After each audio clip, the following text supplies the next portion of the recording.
I thought of a couple of last minute things I could comment on before the season kicks off tonight, so I'm just going to make a separate video for that. So, a couple things around the league that I took notice of. In Oakland, Josh McCown seems to have been named the starter at quarterback, and I do not get this at all. I mean, on one hand, you got Dante Culpepper, who gives you the best chance to win now. If you'll look at his past, you'll see that he's been an elite quarterback in this league. If you'll look at the present, you'll see that he's had a solid preseason, more so than any other quarterback on the Raiders roster. So, even though he is getting relatively old and will probably never be a franchise quarterback again, everything points toward him being the best bet to win now for the Raiders. If you want to win later, you've got you should start Andrew Walter because he's 25. We've only seen him for 1 year, and as terrible as he was that 1 year, we have not seen all his cards yet. There is still the opportunity that he could be a decent player in this league. So you could throw him out there and see what he has one last time before hopefully Russell gets into town, and you can do the same with him. But there is no logic in starting McCown. He's old, but not too old. He had plenty of chances in Arizona and never did anything too impressive. Only had 1 year where he had more touchdowns than picks, and that was just one more touchdown than picks. I just don't understand this. He wasn't the best in the preseason. He hasn't been the best in the past. He doesn't show the most potential for the future. If they had Russell in camp and signed and everything, I would not start Russell because I do not believe that he is ready to adapt to the NFL style of play yet. But at the same time, I would have started Culpepper and possibly Walter, but not McCown. I just do not get this at all. Let's see, what else do we have here? Some of the big cuts around the league when cutting time came. I don't know if I ever commented on this. Some of them I don't get. Jets cut Danny Ware. He would have made a fine third running back, maybe even a second running back behind or in front of Leon Washington. He had an excellent preseason. Really tore it up for the Jets when Thomas Jones was injured. I would definitely think any team looking for a second or third running back should take a look at this guy, Danny Ware. Indianapolis, Chicago, just about any team that needs a second running back should have a look at this guy. Cowboys cut Aaron Glenn. This I especially don't get because you got Terrence Newman nursing a leg injury that could linger into the entire season. You've got Anthony Henry, who's had a bad preseason from what I've heard. Bad training camp and preseason from what I've heard. So you cut your third best cornerback, and what does that leave you with in case Henry continues to suck and Newman ends up having a more serious injury than we currently suspect? You've really got nothing. Why not hold on to the guy? He's a veteran, past Pro Bowler who at least brings experience to your team. Vikings agree with Pat Williams on a 3-year deal. Nice deal for the Vikings. They get to have two monstrous defensive tackles for the rest of their careers, it would seem. Pat Williams gets to finish his career next to Kevin Williams. Good deal all around. That run defense won't be going anywhere anytime soon. Looks like the Browns cornerback Leg Bowden pled not guilty in some sort of arrest. I mean, if he misses any time because of this, which I suspect he will, the Browns should be even worse. They should be giving Atlanta and Tampa Bay and all the other bad teams in the league a run for that #1 pick. Let's see. There isn't a lot else to say. I mean, the Seahawks actually cut Russell Davis, a move I did not agree with. I think any team looking for a backup defensive tackle should have a look at this guy. I think he was underrated here. Whenever he got on the field, he was able to make some sort of an impact. I was happy with how he played last year and this preseason. We cut him to make room for another defensive tackle, Ellis Worms. I would have rather kept Russell, but I guess the difference should be negligible from what I hear.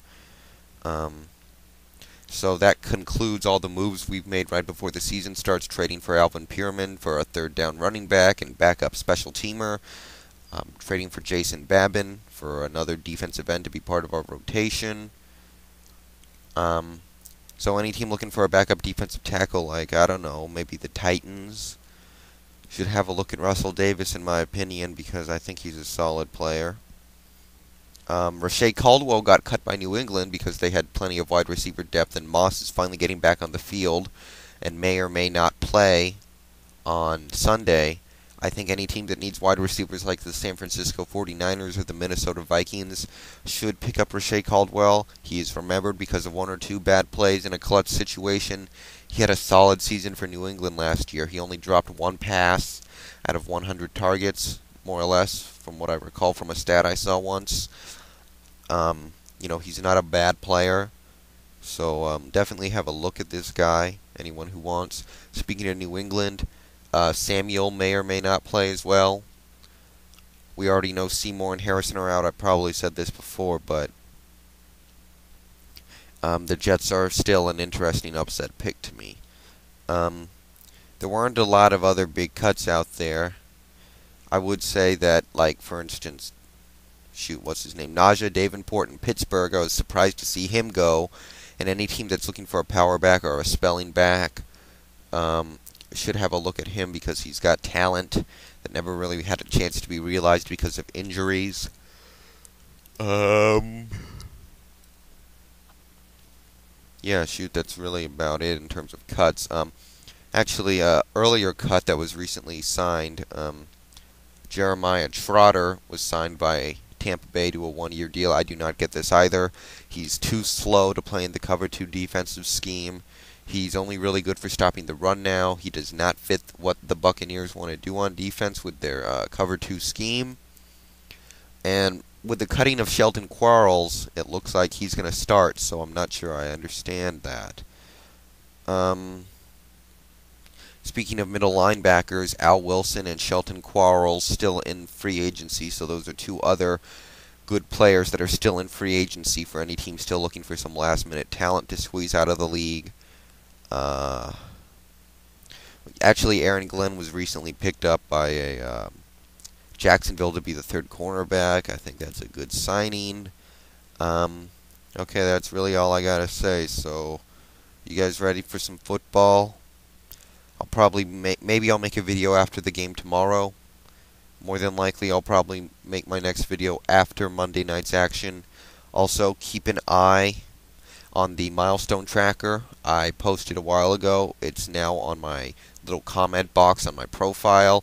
I'm going to be updating it every Tuesday morning. Hopefully, keep an eye on that because there are quite a few top players around the league who are going to be setting milestones this season. I know some of them aren't included because they're not likely to get playing time like Vinny Testaverde or Kerry Collins, but if for whatever reason during the season, if they do start getting playing time, I'll add them to the list.